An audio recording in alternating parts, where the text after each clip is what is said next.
Yes, started. Okay, so thank you for joining us for the second of two Math Knowledge Network webinars entitled AI in Education. My name is Lisa Ann Floyd, and I'll be co-facilitating along with Steve Floyd. He's in the next room right now. Anyone who knows Steve realizes that he talks a lot, and so I had to keep him in the other room so he doesn't distract me.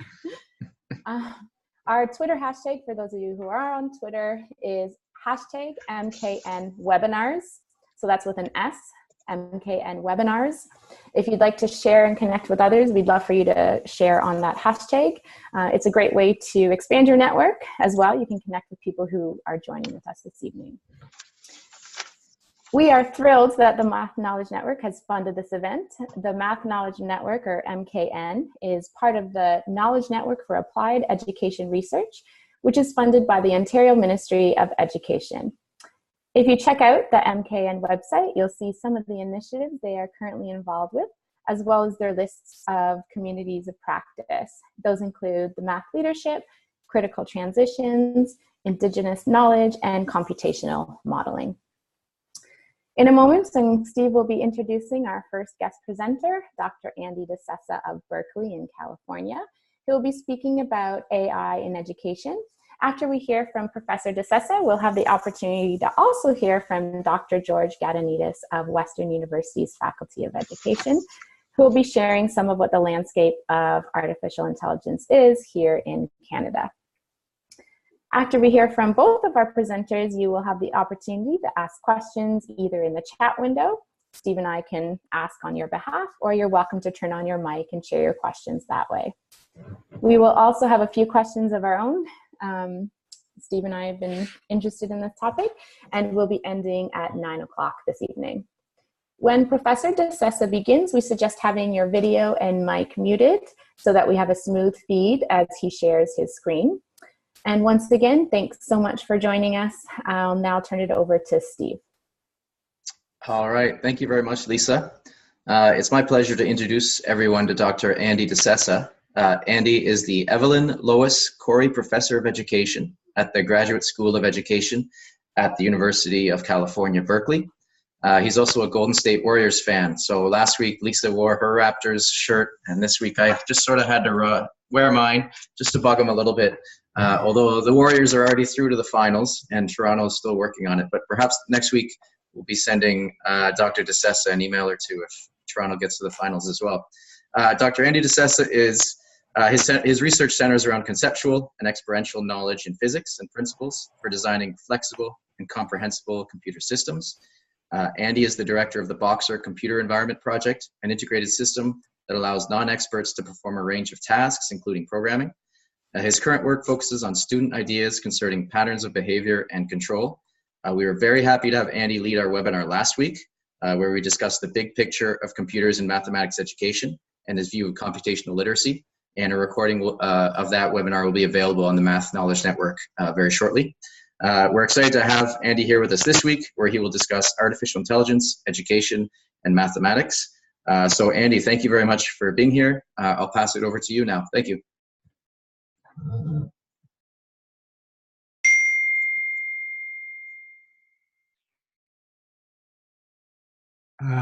Great. Thanks very much, Steve. I'm happy to be here again. It was fun last week, and I'm glad to see the Raptors came back from 0-2. Good competition there, and we'll see what happens for the finals. Okay, so this is. I'm hoping you can see. My slides. Yeah, it looks good. Okay, yes. Good. That's my topic, a critical overview of the landscape of AI and education. And Dr. diSessa, can I just say something quickly? Sure. For those who are watching, if you have the participants palette or the group chat up, you can move them around your screen, or you can minimize them so that it's not obstructing your view of Dr. diSessa's presentation. Thanks. Right. Thanks for that. Okay, so this is kind of my philosophy of this presentation. having a conversation about AI and education broadly. I'm not an expert in AI, but I've been around AI. My career started in an artificial intelligence laboratory, but I've also been around the block in terms of technology and education. So I've seen a lot of things come and go, and I'm ready to talk about AI. So you should think of this as kind of a consult for those of you who are interested in AI and education. I'm going to try to provide an overview and some perspective on AI and what's happening in education, and maybe some wisdom accumulated from many years thinking about technology and education. So I started out as I mentioned, the artificial intelligence lab at MIT.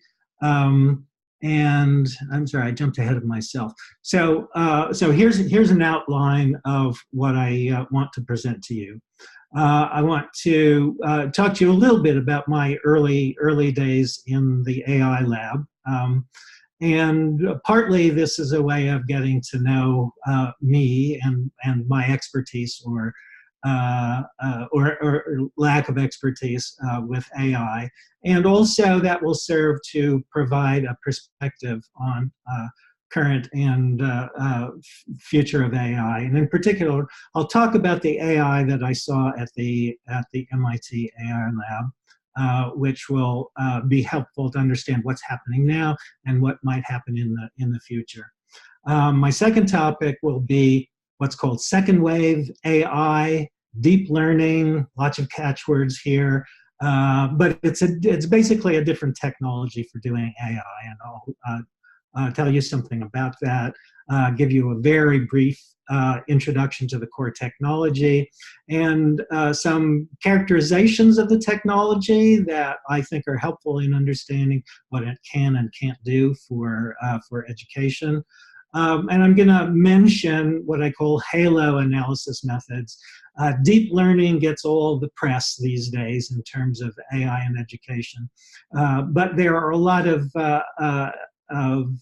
analysis methods that are not deep learning but are very closely related to it, and I'll say just a little bit about that. Next topic is I'm going to relate this talk to what I talked about last time, the idea of computational literacy, partly as a prize for those of you who were here last week.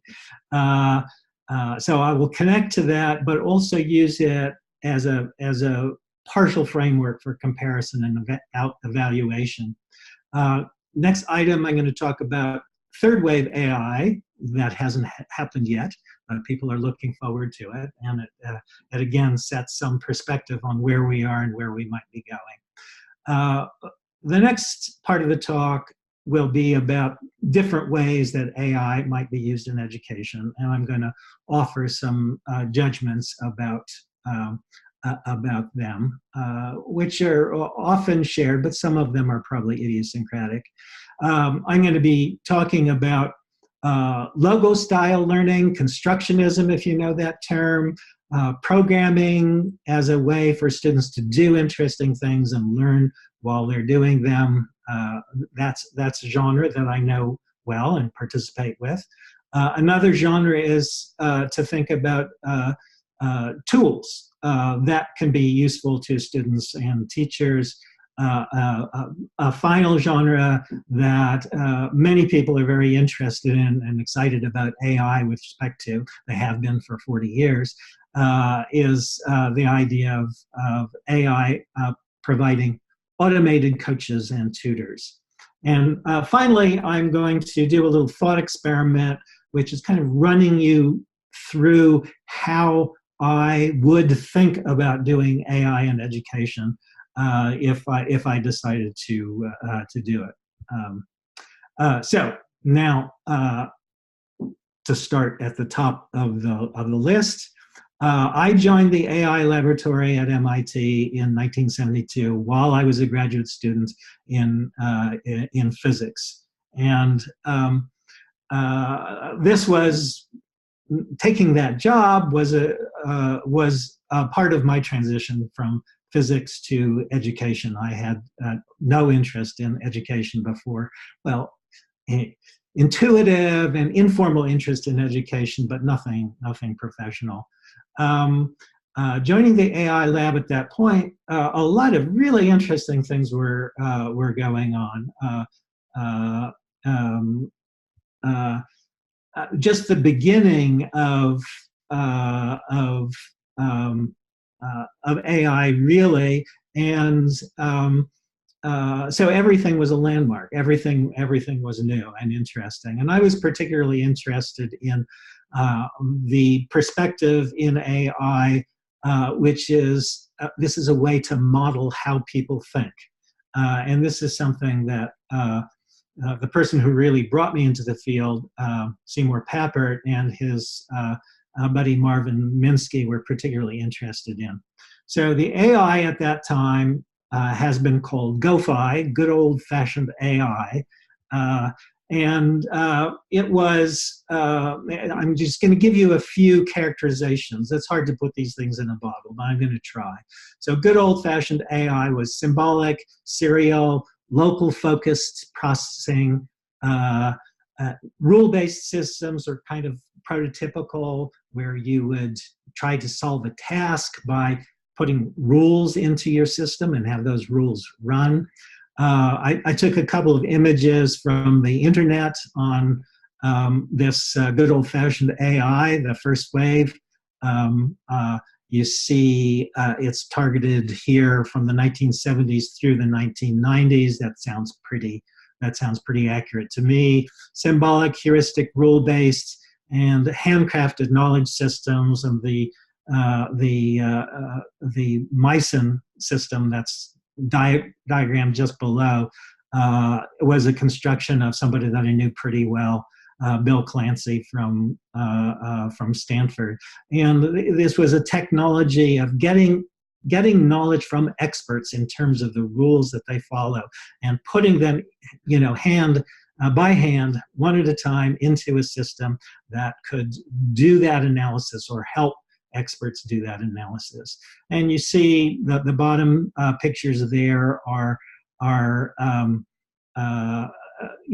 of the press version of artificial intelligence. In that phase, computers began to beat world experts in chess. So here's another infographic. First wave, and it describes it as traditional programming. That really isn't really fair. There were a lot of very particular innovations, and people built systems on top of programming systems in order to accomplish AI.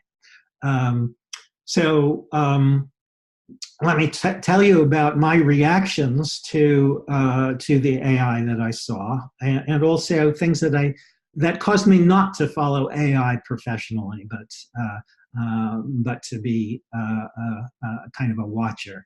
What I really loved about AI was the careful descriptions of knowing and learning, precision and sufficiency, process-based accounts of learning. And to this very day, I aspire to do that kind of work in my own cognitive studies.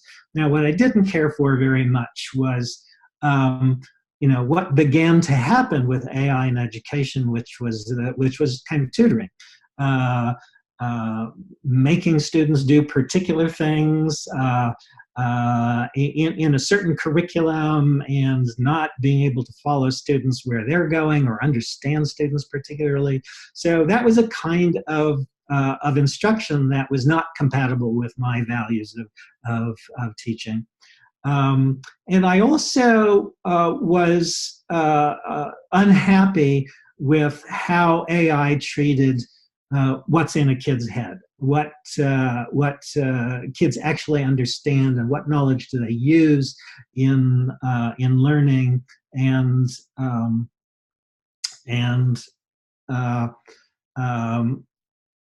what knowledge actually gets produced during learning.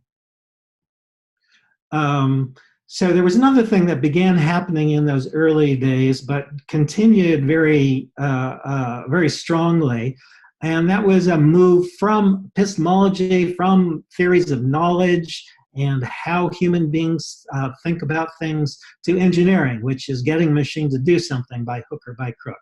And it wasn't me who was just kind of unhappy with that move in AI.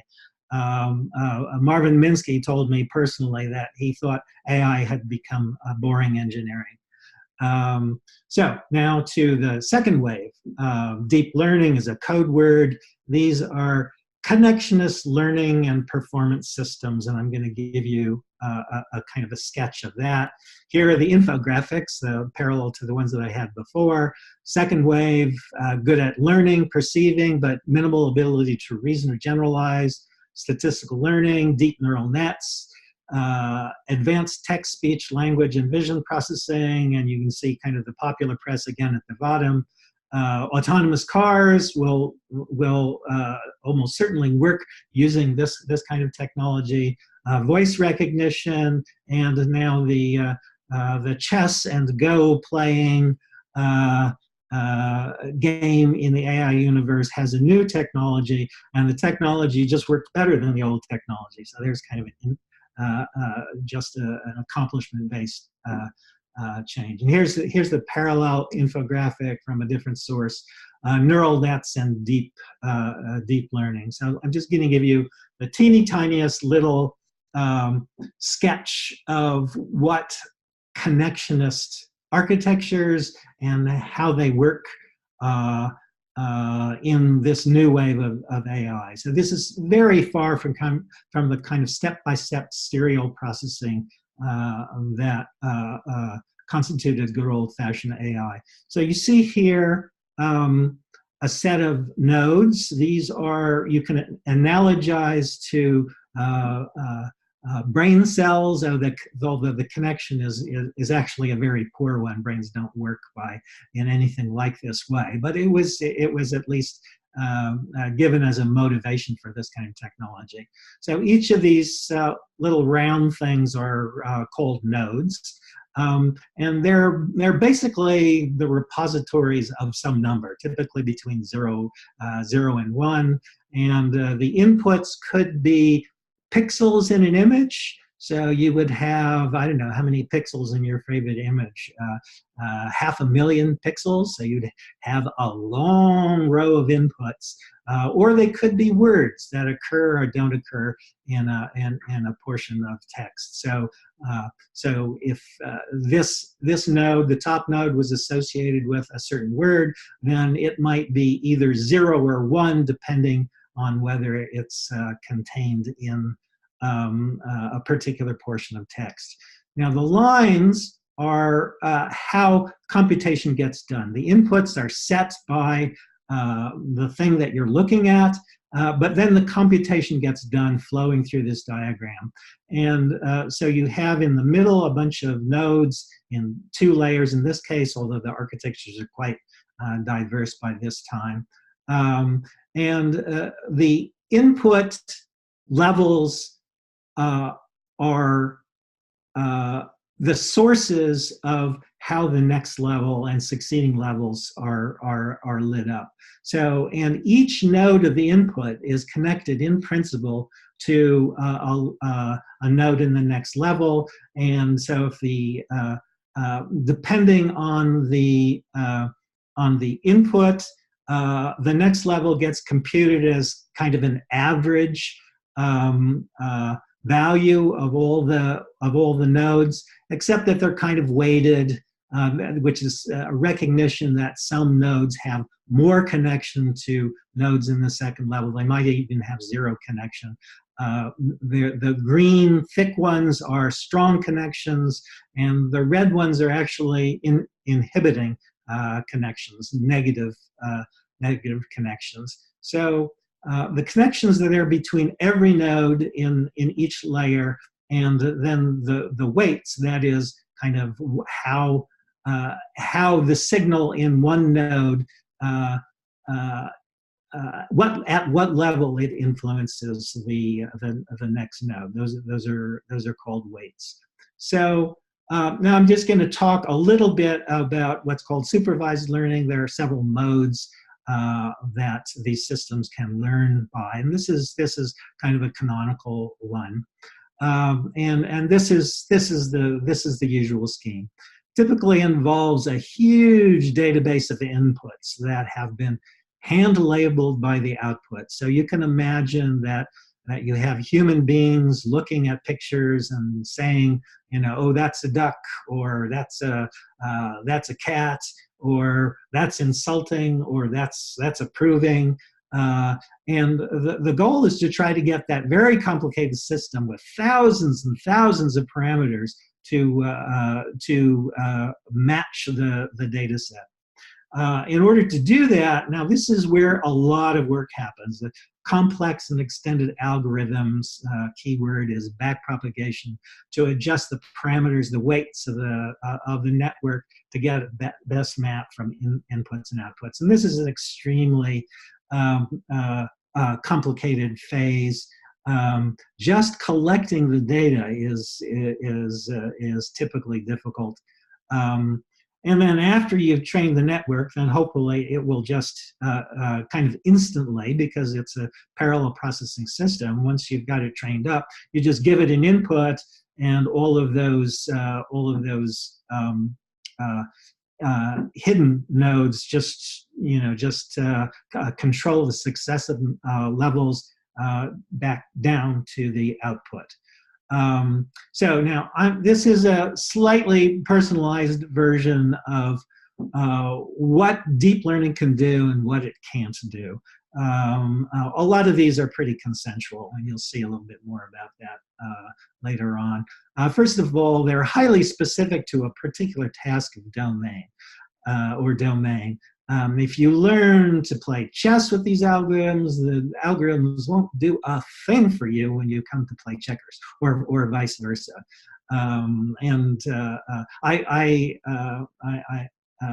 The next version of the camera that I own has AI built into it, and it has separate modes for recognizing things like airplanes, cars, trains. So those algorithms are so specific that it can't even recognize, say, 10 things at once. They have to be individually programmed, and it takes a lot of work. Typically, these things work with tasks that have clear success criteria. And if you think about a student, evaluating a student, a teacher saying, well, he's doing pretty well in this area and not so strong in that area. Well, that would be very difficult to put into these kind of systems. They tend to be fragile, critically dependent on sample set. So you get these crazy things happening that you don't expect. You use a sample set, and then you start using some real data, and by God, things go wrong. That's the kind of fragility. A kind of shocking thing is how opaque this learning system is. The nodes basically don't mean anything that anybody can figure out. There are some people struggle with interpreting them, but the general fact is that these nodes don't mean anything in the conventional sense. So these systems don't really know anything. They're operating on complex and hidden statistical correlations, and that's just what they're doing. They don't know anything in the way that we as humans understand knowing. So this phrase deep learning, I would really characterize maybe in an unfriendly manner as shallow learning, because there's nothing deep in a conceptual sense there. It's statistics and correlations. In my view, this is just nothing like human beings. They aren't even particularly good models of how the brain works. And I just wanted to mention these halo technologies. Deep learning is a particular technology, and it's a very important part of this, but there are very similar statistical techniques around now that are not deep learning, that don't work with this technology. They're still statistical, and I would describe them as shallow. And they also do one of the one of the things that deep learning is kind of famous for, which is collecting huge amounts of data, say, on the internet and making some kind of sense about it, if you want to call statistical correlation sense. And I can talk about this. I've had a student who's doing this kind of work now, and a PhD student who did work in this area, but I'm not going to do that unless provoked. So I'm going to do a very quick comparison to what I talked about last week, computation as a literacy.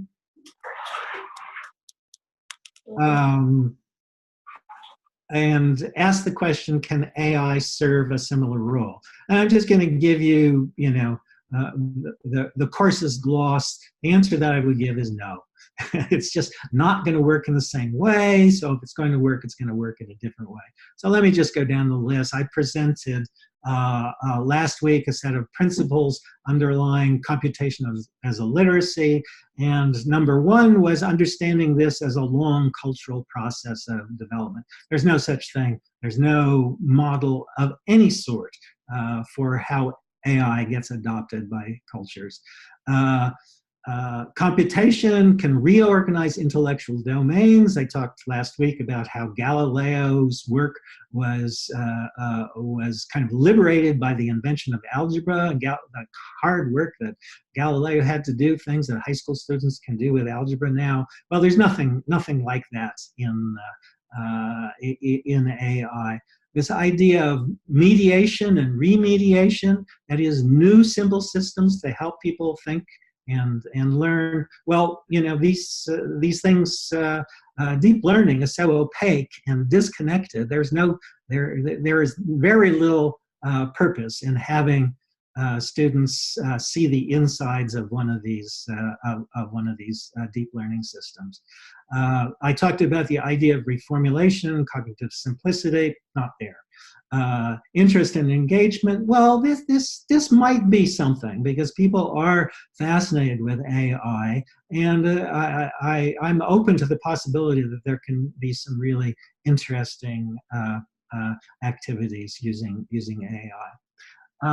But now let's leave the second wave behind and look at what people are calling the third wave of AI in education. I did a little bit of web search, and I found this quote from the director of DARPA in his speech, where he announced a $2 billion effort in next wave, what they call next wave AI. So let me just read it for you. Today, machines lack contextual reasoning capabilities, and the training must cover every eventuality, which is not only costly, but ultimately impossible. We want to explore how machines can acquire human-like communication and reasoning capabilities, and the ability to recognize new situations and environments and adapt to them. This is from a web magazine called Becoming Human. It identifies itself as an AI magazine. Here's a kind of a summary article. The vast majority of researchers agree that current technology is nowhere near human or even animal intelligence in terms of general cognitive ability. In particular, today's AI is very poor at learning interactively, learning on the fly, adapting to changing circumstances, abstraction and reuse of knowledge and skills, that is transfer, reasoning and language understanding. As it turns out, deep learning is actually less capable than some first wave approaches when it comes to certain language tasks, reasoning, planning, explaining its actions. There's widespread consensus that the current deep learning approaches will not get us artificial general intelligence, with emphasis on general. So, and here's just very quickly the list that appeared in that magazine of things that second wave can't do general learning, real-time interactive learning, self-directed learning, dynamic goals and context. So imagine you're playing chess with your friend, and you say, oh, why don't we go play tennis? Well, your typical second wave program has no clue what tennis is, and has no way to integrate that into interaction over a chess game. Transfer learning and generalization, abstract reasoning, language, these are all things that many people seem to agree that second wave AI can't do. And I thought this was Jeff Hinton is at the University of Toronto. He's one of the fathers of second generation, second wave AI, talking about the third wave. His reaction was something like, we might best throw out everything and start again, is the implication there. So he's on board with the fact that second wave AI is just not going to do the things that many people want. So now I'm going to do a little bit of connection with education, and I'm going to look at three genres of the potential use of AI in education and make some comments on each of them. The first one, which is very important to me, logo-like uses, programming and learning through doing, constructionist approaches. Many of you will be familiar with that line. I'm going to talk just a tiny bit about smart tools, a little bit about tutors and coaches, really not very much.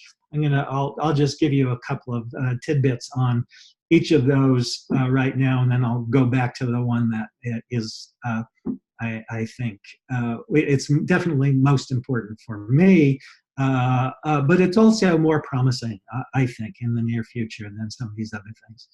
I'm looking around for smart tools and AI tools, like you can think of graphing tools, but with AI kind of power behind them. So the ability to, I just saw a tool that helped teachers analyze the concept maps that students made. And progress is being made with these smart tools, but most of it is still in the first wave mode, and I didn't see any second wave smart tools. Tutors and coaches, it's still a thing. They're still narrow and inflexible, can't support the kind of values that I have for an educational experience. And again, there's not much in the second wave mode, in the connectionist or deep learning mode. So let me do a bit on logo-like uses of deep learning. And again, I spent some time on the web looking for examples of this, and I recommend these two. There's a website called Machine Learning for Kids in the UK, and there's a team at the MIT Media Lab who are doing some interesting work in this mode. And I'm just going to show you what the Machine Learning for Kids group is doing. It's very hard to find out who's doing this. I eventually discovered that this seems to be the pet project of one person by the name of Dale Lane, and he, I believe, is an IBM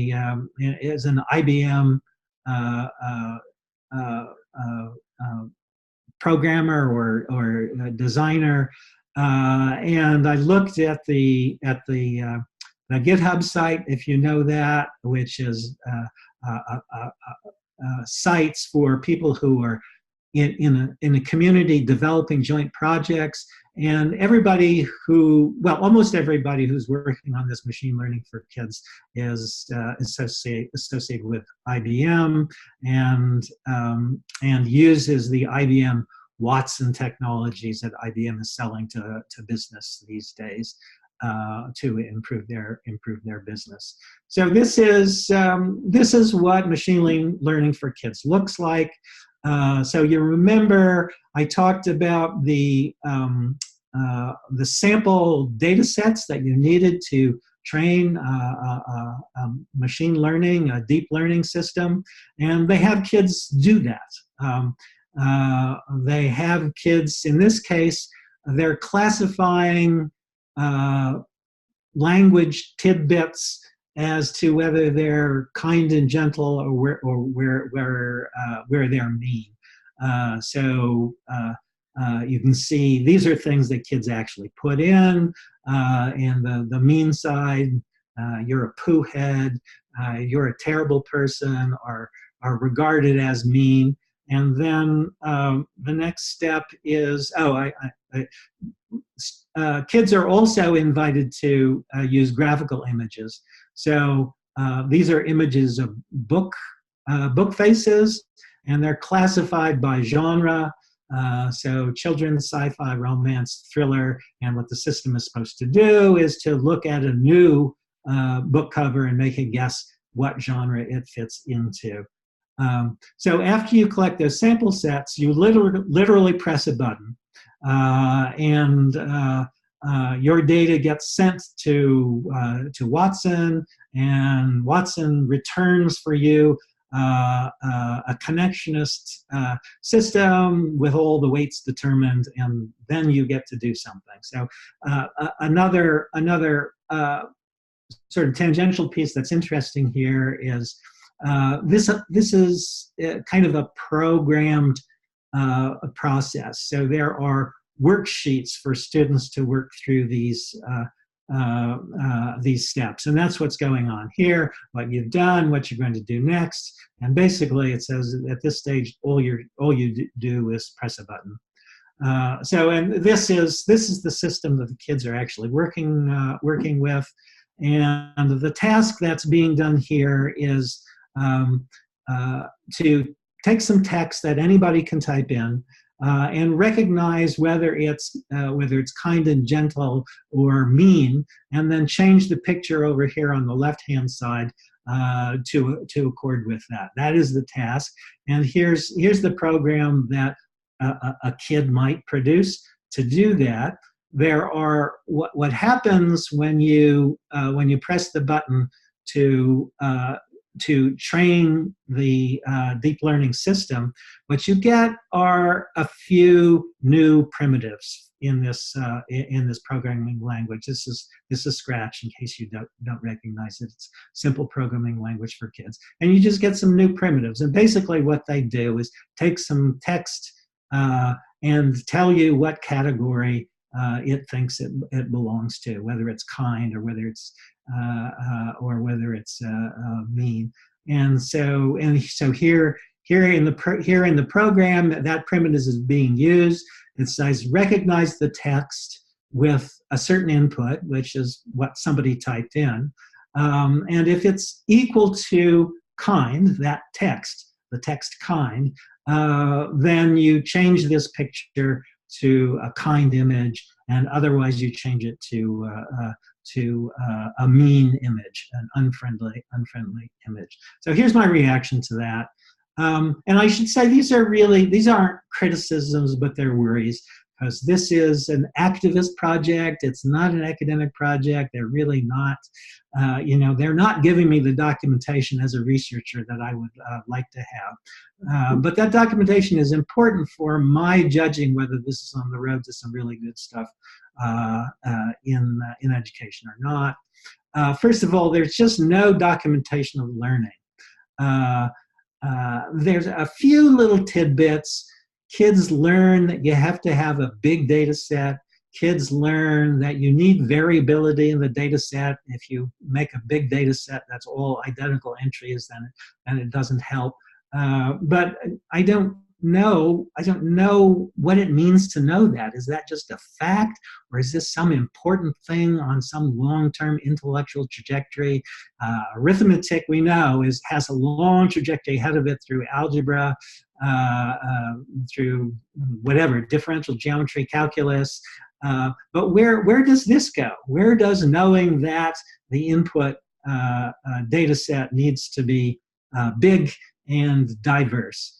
There's no documentation in the nature of students' engagement. So engagement is very important to me, and I'm not looking for demonstration or statistics or proof, but I want to know what's the nature of what they're shooting for and what they're getting. Is this just some fun and games thing, or is this intellectually deep work that kids get into? Everybody knows that fun and games doesn't necessarily have a deep intellectual output. So I'd like to be able to think about that. Just to mention again, this curriculum is exclusively worksheets,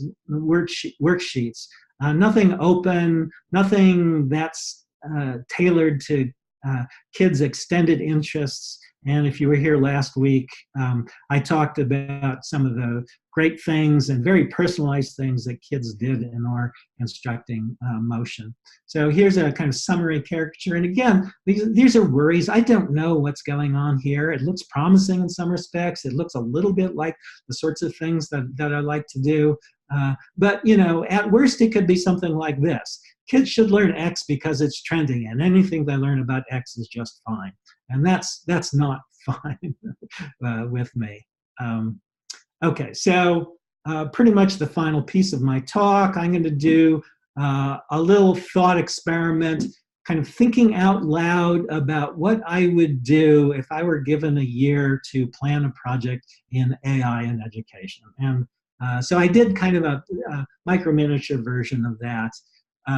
First thing that I did was I thought about the different goals that I might have for this, and to create experts, to help with the national, to help the DARPA folks get third wave AI going. Those are experts. Technicians are kind of an interesting topic, and I'll speak a little bit more about that in a moment. Thinking about educating the public, AI in the press, media, and so forth, informal learning. And what I'm going to do is just talk through this list, starting with the bottom, and I'm going to wind up with experts. So informal learning is something that's very important to me. I believe that I became a physicist significantly because I was an electronics hobbyist when I was a kid, from pretty early on, certainly through high school, and you know, that was a big thing for me. And kind of the shocking fact is that a lot of my class at Princeton, when we graduated with a major in physics, many of them were hobbyists like that. And I knew some who weren't, and some of them had, you know, a kind of lack of intuition about how physical systems work. Now, that's not a research claim. It's just kind of an informal motivation. I think I've seen that. Somebody should research that. I haven't really researched that, but it's kind of behind my thinking about this. There's a lot of infrastructure in the United States for informal learning. Computer Clubhouse, Mitch Resnick from MIT has a Clubhouse network. It's received tens of millions of dollars of support in order to provide experiences with computers, positive experiences, learning experience with computers for marginalized populations. I'm also sort of scientifically interested in hobbies and learning in them. One of my students did a great study of scientific hobbies like rocketry or astronomy, which has some pretty interesting social supports for participating in those hobbies. And of course, scientifically, we'd like to know where that actually does go. I have my intuitions. I don't really have any scientific data to support those. So here's the thought experiment that I came up with. Some of you might know that selecting players in professional baseball has undergone a dramatic change with big data, with the fact that now kind of every event in baseball is being kept track of in big databases, and managers are not relying so much anymore on their guts or intuitions on how this is going to play, but looking in detail at these statistics to help them decide which players to draft. Now, you combine that with I have two sons who are now in their 40s, but they still participate in fantasy baseball. They still participate with a group of people competing for drafting. If you know fantasy baseball, you draft as a participant. You draft teams, and then you use real data on how the players that you've drafted are doing week by week to see how well you you do. And one of my son used to participate in an online community that talked about this statistical analysis and what are the good statistics for helping you select players. But fantasy baseball is its own thing. But imagine now that you have a group of kids who are given a bunch of AI tools and become stat hackers, trying to build tools to help them do an analysis so they can win their fantasy baseball league. You could even imagine, I think it's quite plausible, that you could have a competition among completely automated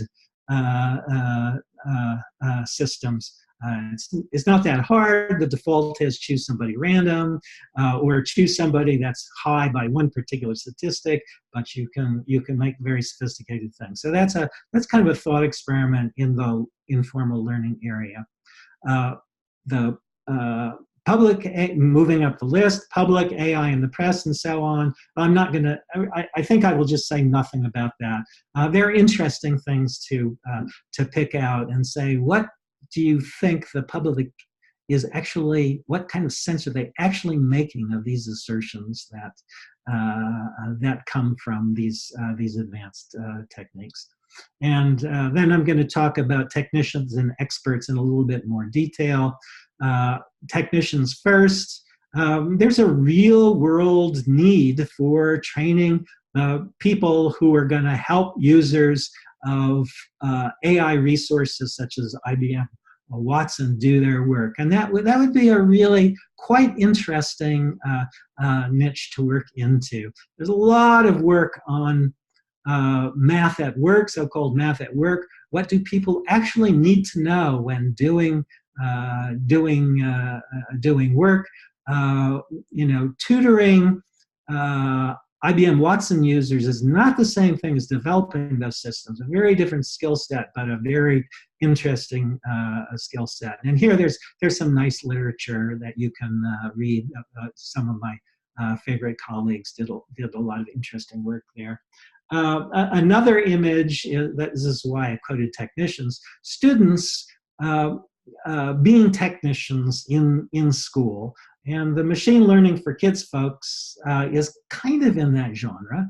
So they're given a tool and they have to do something else that's useful. Now, actually, I think the machine learning for kids folks work at kind of the 7th, 8th grade level. And I really think that this is more plausible in the way that I would like to see it done at the high school level. But maybe you could design an AI toolkit of multiple kinds of tools, statistical, as well as deep learning tools that are in that kind of halo that doesn't get any press, but I think is very important. And one of the things that kids might do with these toolkits is design learning activities for younger kids, which is a very constructionist kind of thing.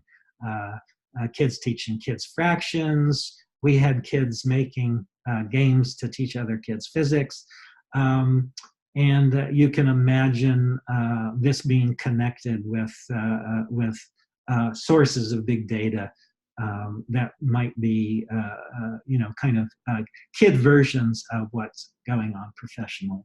So finally, I'm going to talk about experts, and this is essentially the end of my discussion. Experts are, I characterize this genre of AI in education. Trying to create experts in AI in education is a very tough row to hoe.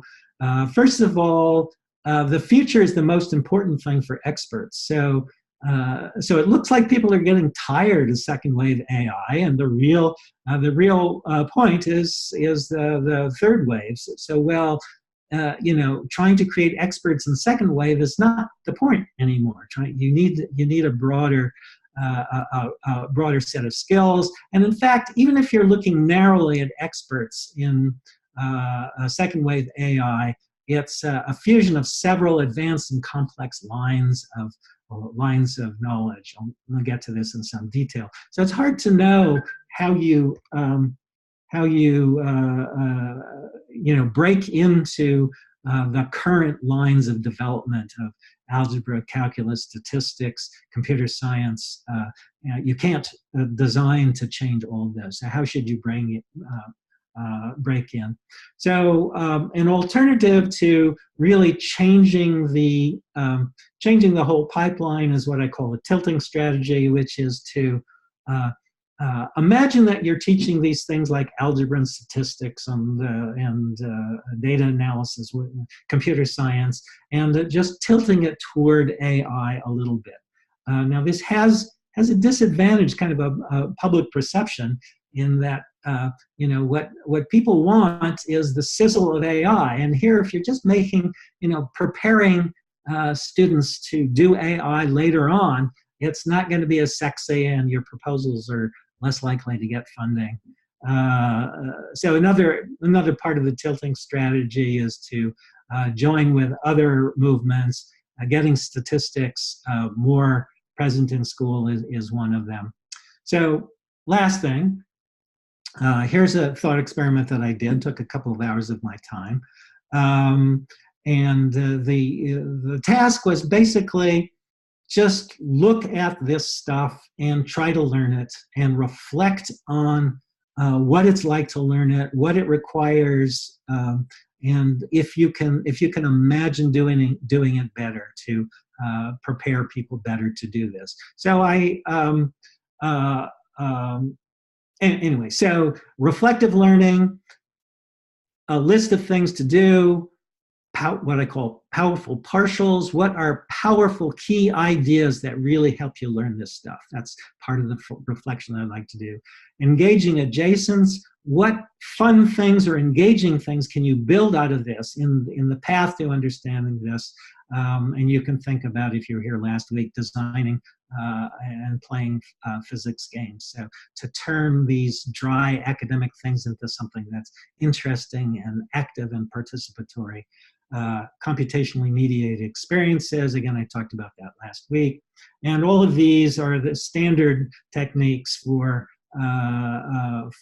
developing computation as a medium for teaching and learning. So again, echoes of last week. So I'll do the briefest version of this. If you want more, I can go through this in more detail, or I can send you something.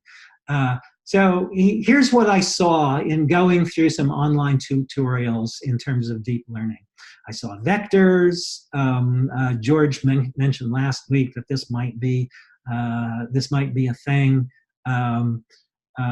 And the code here is, again, things in parentheses are things that probably need to be done that haven't been done.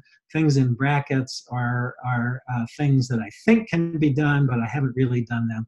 So linear algebra, well, we've actually, it's a big deal in second wave AI, and we've done things with linear algebra in the context of things like developing computer displays for video games, 3D projections. And I think actually linear algebra is a good topic for computational mediation, but I haven't done anything there, and I don't know of anybody who's done anything much there. High dimensional spaces, one thing that I saw, these input vectors are in 10,000 dimension spaces or something like that. So how do you even think about that? That's an interesting problem, and I really don't know how to do that, but I'd really be willing to take that on. So dynamical systems is kind of a topic that plays into these second wave understanding and building these second wave systems, and this is a place where medium and high dimensional spaces actually work, and that's something that I've done a tiny little bit with, and I'd be happy to work more on that. Multivariable, multivariate calculus. Well, this is a thing that I think I can do. Haven't done it yet, but last week I talked about discrete versions of algebraic calculus and students learning discrete versions of the fundamental theorem of calculus. And I think I can teach multivariable calculus in something like that way. Finally, a thing that's kind of obviously difficult in these systems is the notation is really way out of kind of high school league notation. But here's the thing that I'd also be interested in working on. We had a project, not going to say much about it, about recognizing the skills that students have for designing and judging representations and improving those, and it might be something to work here. So just to close, final word, don't be too narrow. Consider in particular Halo techniques and think about the future of AI, not just the current AI. Try to make your inquiry fry some bigger fish, such as knowledge analysis of existing or designed learning. I talked about my reactions to the Machine Learning for Kids project. I'm not saying it can't be done. I would like to see it done. Studying engagement with these systems, again, the Machine Learning for Kids. Claims engagement, I'd like to know something about the quality of the engagement, and developing and studying informal learning environments, AI-adjacent, computationally mediated math learning modules for traditional courses. There are lots of those that might be planned, and that is the end of my talk.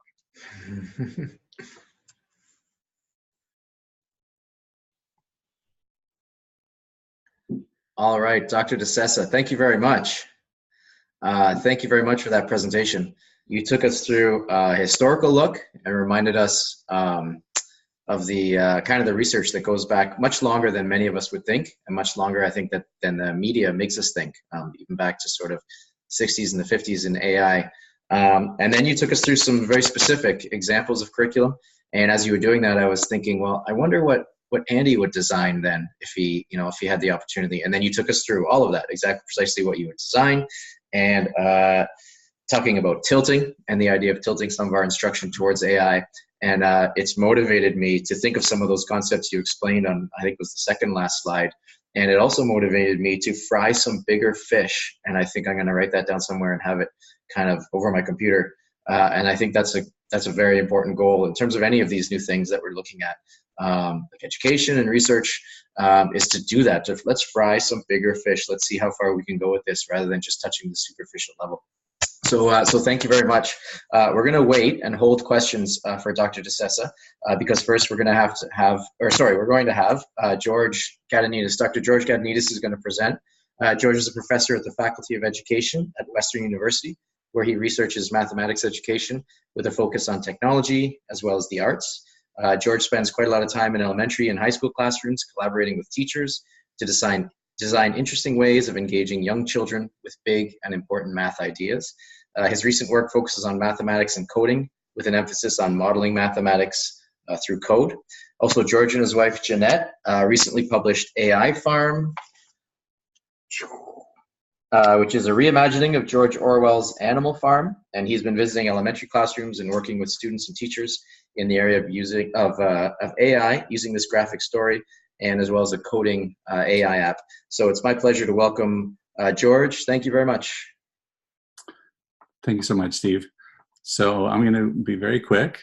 I'm going to switch to the PowerPoint that I have and share that. Is it coming through, Steve? Yes, looks perfect. Great. So, so what I enjoy about when I listen to Andy speak, and I've heard him speak a number of times now, is that he's a big picture thinker. You know, last time he took us through from Galileo, as he mentioned, in his lack of algebra to help us understand the notion of computational literacy. And today we saw a critical look of AI and also positioning what everyone is excited about right now, neural networks, in the bigger picture helps us see where it's going and how seriously we need to take it in education. And so what I'm going to do is very quickly share some of the things that are happening in Canada through the CFAR organization. CFAR, as you hear me say, it's CFAR. Their goal is like Andy's goal, to CFAR, to see the big picture. And CFAR is in charge of Canada's AI strategy. So let me tell you about that. Everything I'm going to show you is on the website, their website, cfar.ca. And Canada announced the AI strategy in 2017, and they claim to be the first country to do so. But very quickly, other countries followed suit, and our 125 million investment was, dwarfed by some of the other countries like China, putting in 25 billion. And CFAR is working in partnership with 3 newly established AI institutes, which are listed there on the screen, on the strategy. The goals of the strategy are to increase the number of researchers and skilled graduates in Canada in AI, to establish those nodes in Canada of interconnection between those 3 centers and others, to develop global thought leadership. So this is along the lines, I think, of what Andy was suggesting. Let's not just look at what's happening today, let's look at a bigger picture. And also to support the national research community. And equity is also one of their goals. Right now, I think the women working, as an example, women working in AI are under 20%. And so part of their goal is to look at strategies and for equity, for diversity and inclusion in AI. And over the next 5 years, they're looking to enhance Canada's international profile in AI. Canada is a small country, so what we can produce and the power that we have in terms of capacity is much smaller than others, but can we lead in terms of ideas and bring attention to the work here and to attract researchers from other countries, AI talent, to Canada, and also CFAR tries to serve as a go-between between private and public sectors in AI. They also have part of a focus on learning machines and brains, and that part. So they have a number of study groups, and this is one of them. And they're looking at the fundamental role that computational and mathematical principles play, but they're looking as well not just machines but also brains. So how do humans think? How do machines think? So as we saw from Andy's discussion, what we have today in terms of AI is moving away from how humans think, or not representing that. Also, they're concerned about risks of AI on or for children. So this is kind of education that children get by being online, and especially with children, as we know, are rapidly uptaking device use and increasing their time online, and what is the effect on their health? So Anna Goldberg, again, who's here from California. So the people working with CFAR are not just Canadians, it's an international group. And their concern is about the algorithms that are used to understand students or children individually and to target them individually. And as it says at the bottom, their personalization algorithms are designed to make children spend time online, and the goal is to facilitate advertising and marketing. This is not necessarily what children need in terms of developing or learning. So they are interested in looking at how can they control those algorithms, how can they build better algorithms that also serve student needs in terms of learning. So I just wanted to give you that big picture context that's coming from Canada, so you can have that in mind as we have a discussion about Andy's ideas. So I will stop there. Over to you, Steve. All right, thank you very much, George. We're going to pause, or Lisa, do you want to take it away with providing some opportunities for questions, maybe? Yeah, sure.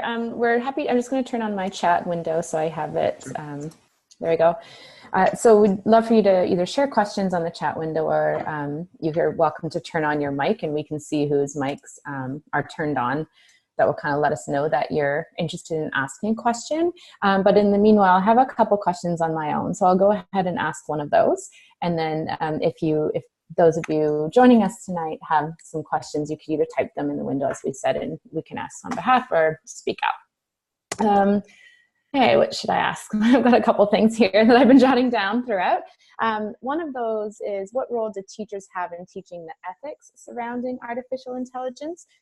So such as bias algorithms, and you talked a little bit, Dr. Gadnidis, about algorithms and children and AI, but I'm wondering if maybe one of you could speak about whether our instruction should be technical and skills-based, focusing on the math and the computer science, or maybe humanities-based in ethics and equity. So just wondering what your thoughts are about the ethics piece. Well, there was a tiny topic that I didn't get into on my outline, which was in fact the same point that didn't show.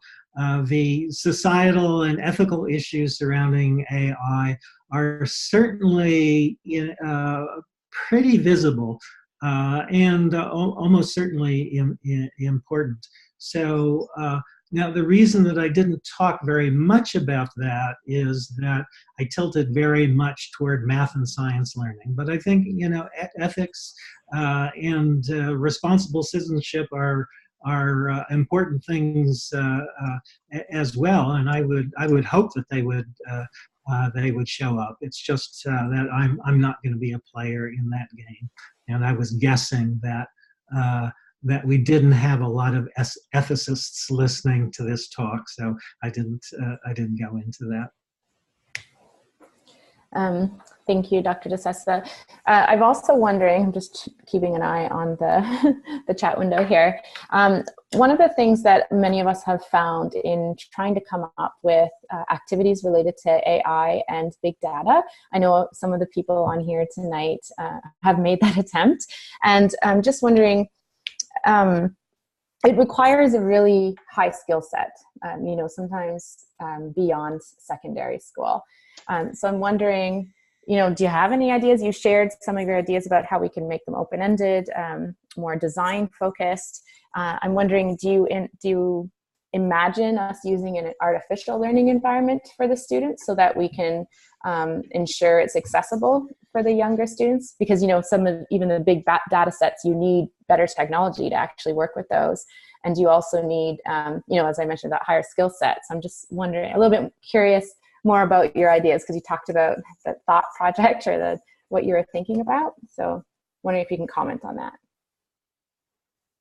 Yeah, I think it's a great area of inquiry, and I wouldn't claim to have any special insight there. But I think it ought to be regarded not just as a thing to do, but an area of inquiry. Some of these bigger fish. So I think you should have kind of front and center what you believe kids can learn about this, and whether they learn it or not, whether they're engaged with it, and those are kind of filters on the inventions that we might do. I think that education, particularly educational technology, is a field that wants and deserves good, intuitive innovators. And I think that's a part of the project here, to cultivate people who are good, child-sensitive, educationally oriented designers of these systems. And I can't make a judgment about how well the field is doing in that regard. My sampling was tiny, and I didn't run across any of the projects that you suggested people are already doing. So I'd like to look at those and think about them, but I don't have any special expertise. Well, actually, it's more of attempts that haven't really been now that successful. So I'm thinking of those actually. I know that in your last week. Sorry, go ahead. No, I was just going to say, failures don't get reported, and I have seen some very high-level responsible people say an educational experiment is worthless unless the kids learn. And I think that's just wrong. You learn from failures, and I think, at least informally, we need to share, how and why these things fail. At early stages, it's going to be full of that. And but I think this is human intelligence. We learn by failing, and so I'd hope to, especially at these early stages, to read, kind of good accounts, interesting accounts of failures, and what big principles, what big lessons you might draw from your failures. I think, a community of people trying to do something and not succeeding still can persist and do much better. But we have to share our failures. Right. So I suppose you mean, like, if we're sharing that, then we can inform the next attempt to create some sort of design that will work for the younger students. I know that last week you talked about how you could do things like calculus and vectors in elementary school. Do you think we'll be able to do that with some of the AI stuff? Like take those complicated concepts and somehow make them available to our younger students? My guess is no. I think these black box tools, like the machine learning for kids is, it magically creates this system that the students do not even look at, that does some things that you can investigate behaviorally. And I mean, that's quite a plausible thing. As I said, I wonder where that's going to go, and I wonder whether they're really learning the things that are the topics and anecdotes about this kid did that and he learned that. So that's I think we just need to innovators are needed. We just need to be better at sharing wisdom and failures. I think Steve has a question, so I'm going to let him jump in. Yeah, sorry to pepper you here with questions, Dr. diSessa, but this question is it's related to the waves that you had described in AI. There was a first wave and a second wave, and you had said how these two waves maybe won't take us to where we want to go, and what we kind of hope for AI in the future and some solutions that AI will provide. So my question, I guess, isn't specific to just AI. I guess it's about mathematics education, technology education, and your experiences with that. How do these waves work in all of these areas? Like, are they necessary places we need to go to first before we end up at kind of the thing that will take us to where we want to go, whether that's AI or whether that's math education?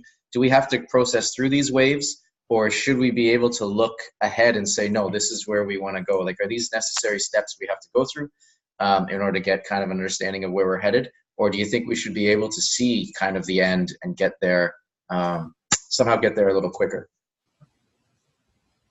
Well, you're asking for more wisdom than I have on these things. Sorry. Obviously, the U.S. government, DARPA, doesn't know whether third wave AI can work, but they've been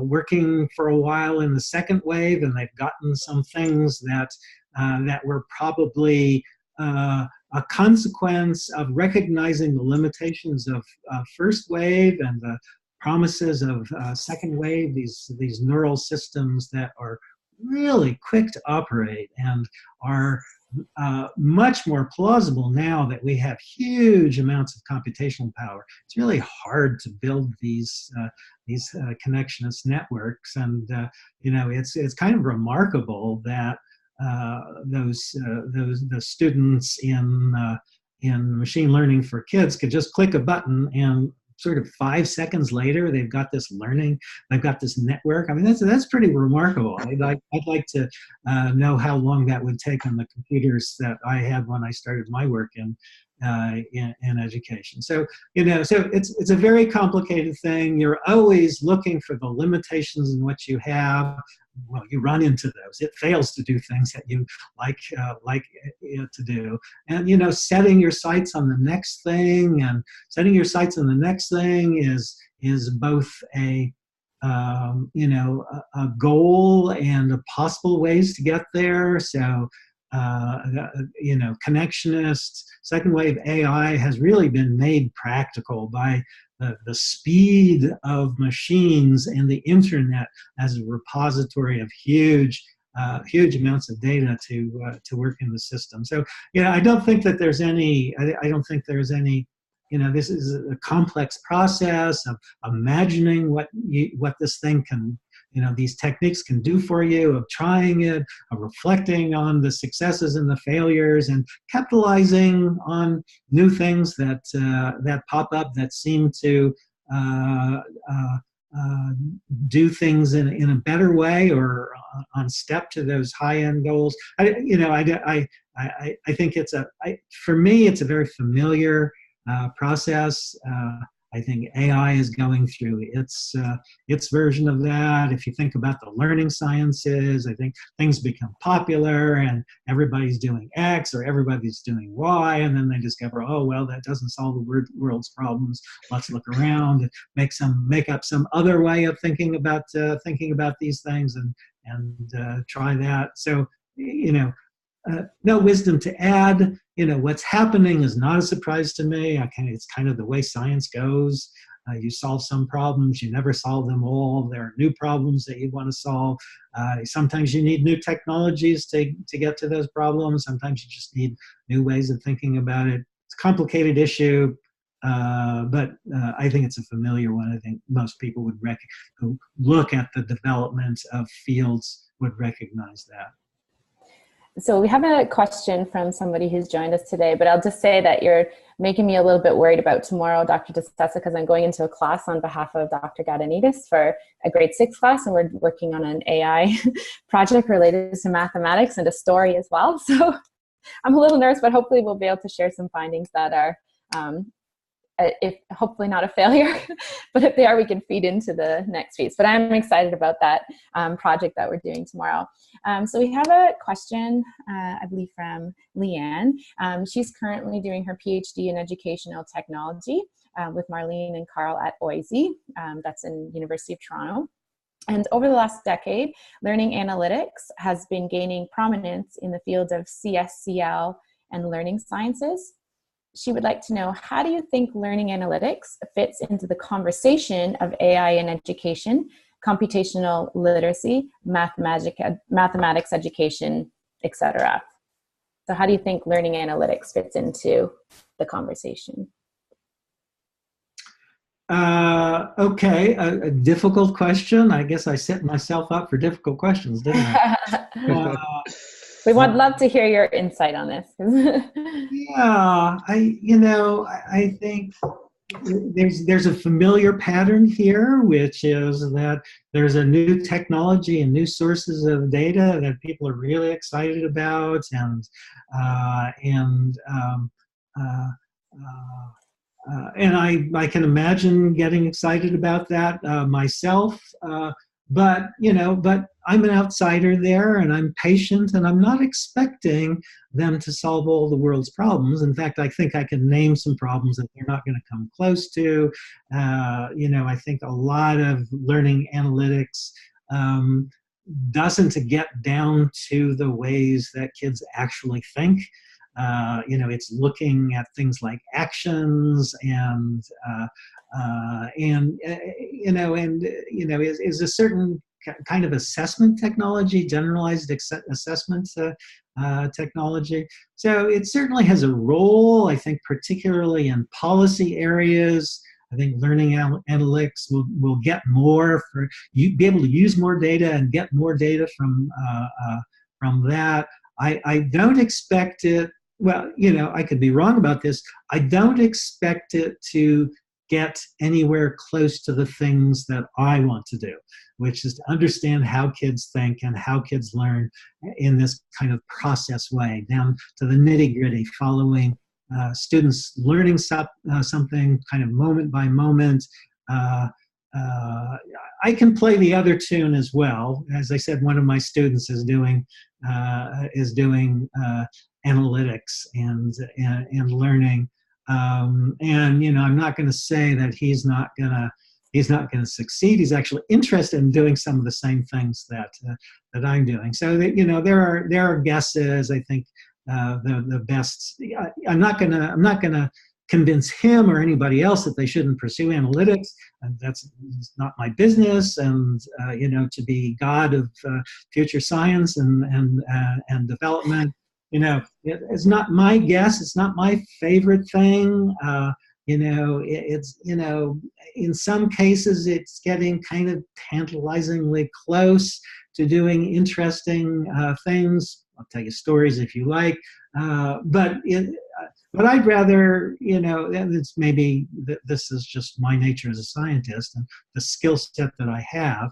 I really want to make models of how kids think, and I really need to understand at a kind of conceptual level what's going on in their heads. And learning analytics doesn't obviously get us closer to that right away. Thank you. I've got another question sent by Mike, who's joining us this evening from Montreal, right, Mike? And he is talking about when you mentioned about sharing our successes and our failures. And he was wondering about if there are, if you know, or if anybody on this webinar is aware of forums where they can write up about the successes and failures, maybe more researchy kind of style ones versus the other ones.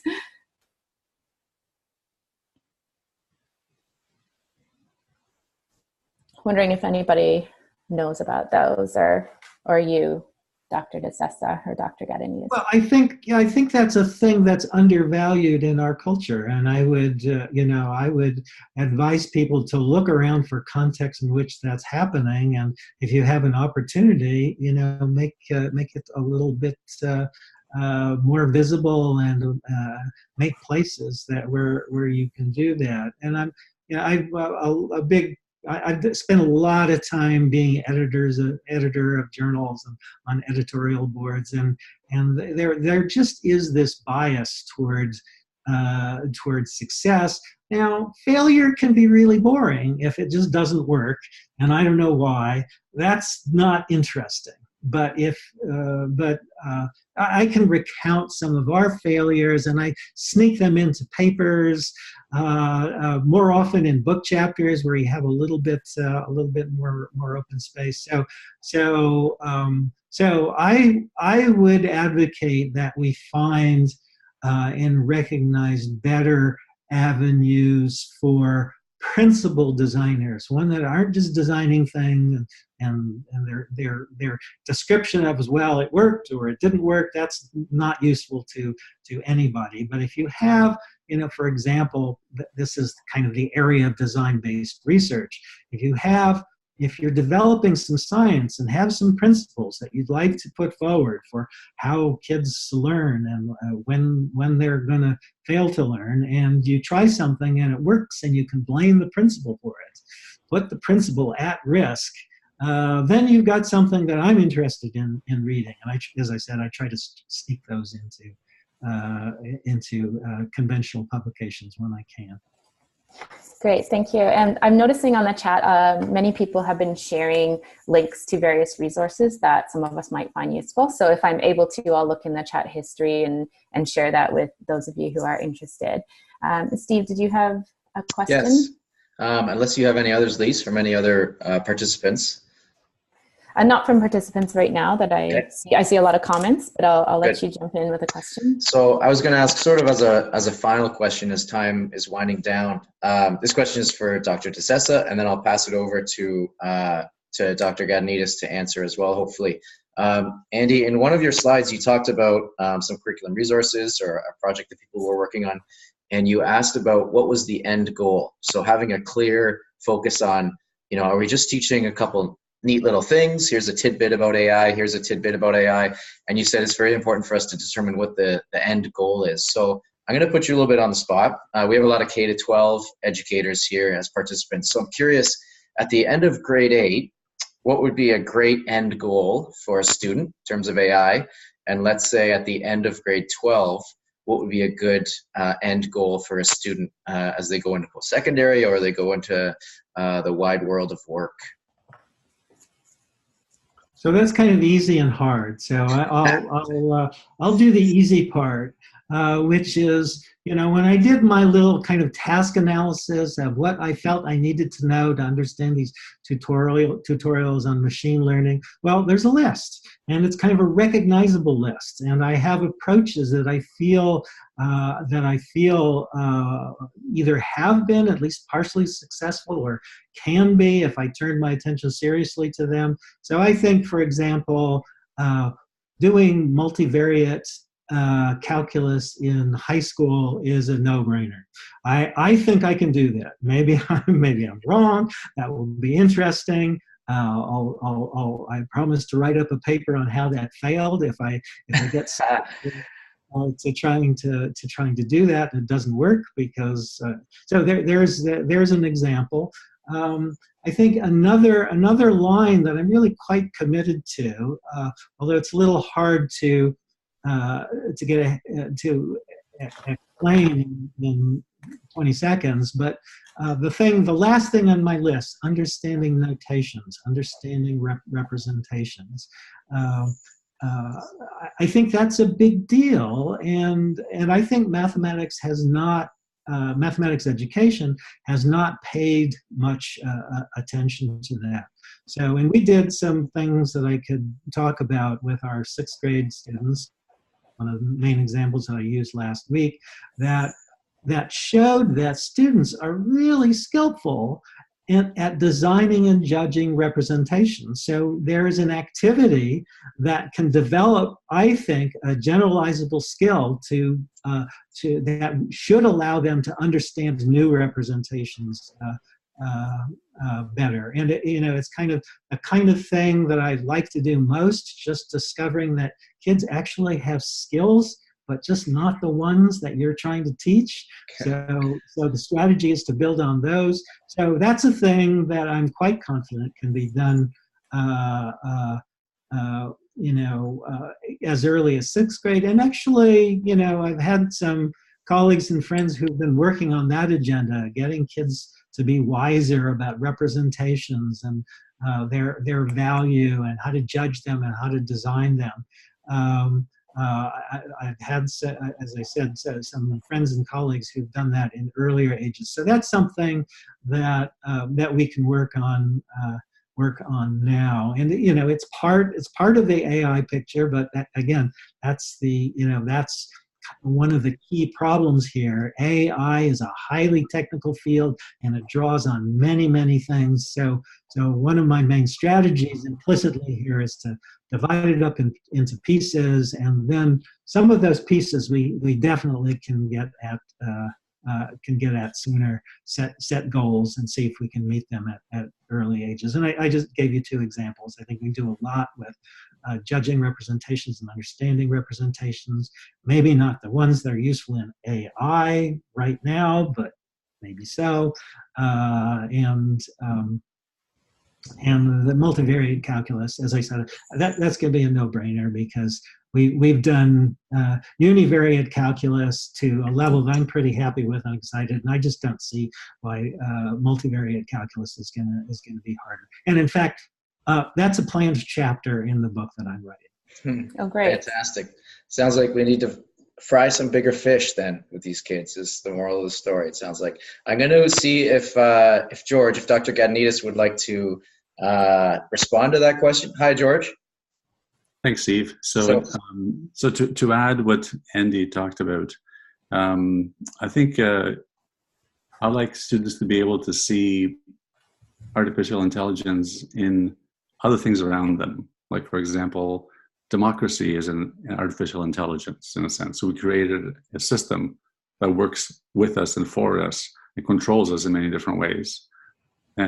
Civilization can be seen as an artificial intelligence. And also to realize that those things are fragile. And how do you maintain them? In terms of mathematics, I think getting students to understand, using this as an opportunity to understand their own thinking processes and what makes them smart, what makes them intelligent, their ability to generalize, to abstract, to make connections, to create those neural networks or those schemas in their heads, and at the same time offer them opportunities where they can practice doing that. So being able to see mathematical ideas across, like, flipping a coin, it's actually the binomial theorem. It connects to the binomial expansions. It's also all these other things, to see things in many different perspectives. So it's kind of a metaphorical thinking where you're engaging in seeing as Jan's wiki would say. So I guess bringing attention is an opportunity. AI give us an opportunity to bring attention to students and to teachers and to ourselves of children's minds, which I think is where Andy was pointing us to the projects that he pointed to, the early projects, and that we tend to forget. And as time is running out, I want to say thank you to Andy for joining us. Very generous with your time, Andy. To not only just prepare things that you presented about and thought about again, but also to research something, so doing a lot of work to help us see a broad perspective. So I really appreciated your critical look tonight. And thank you for inviting me. This has been an interesting little episode. I think I learned a lot that will be made from it. Yeah, it's been fantastic to have you. And I don't know how the Raptors will do, but you may get an email or two from me next week too. You can ignore them, but I might put a couple things in there about our finals. Unfortunately, it's past 9 o'clock over here, so it's time to wrap up. It's all the time we have tonight. I wanted to say a very big thank you to Dr. diSessa for taking the time to be with us tonight, share his research into AI, mathematics, and education. It's an important and impactful technology, and it's comforting to know that distinguished researchers such as yourself are looking at the impact of artificial intelligence, what it might have on teaching and learning, but more importantly, like Georgia just said, about the impact that it might have on how kids think and how we can learn about how kids think. Once again, thank you to the Math Knowledge Network for funding this event. The Math Knowledge Network is a part of the Knowledge Network for Applied Education Research, which is funded by the Ontario Ministry of Education. Also, a big thank you to Dr. George Gadenitis for presenting us with a view of the AI landscape in Canada, and who also made tonight's webinar and last week's webinar possible. Thank you very much for everyone joining us, all the participants. We can all agree that this certainly is not the end of the AI in education discussion. There's a number of promising areas of research, teaching, and pedagogy for all of us to explore in the area of AI, and that's exciting. I think maybe the final words would be that we all need to go out and fry some bigger fish. I really like that expression. We need to look big with our students and with teachers and with curriculum and with our resources. So Dr. diSessa, you've helped us think big about all those topics. So thank you very much. Thank you everyone for joining us. Good evening and take care. And I'm going to stop recording now. Thank you, everybody. I was able to copy the entire chat, so I'll be able to share the links that people have shared tonight. Just had to get the last word in. Always. Yes. Thank you. Bye-bye, everybody.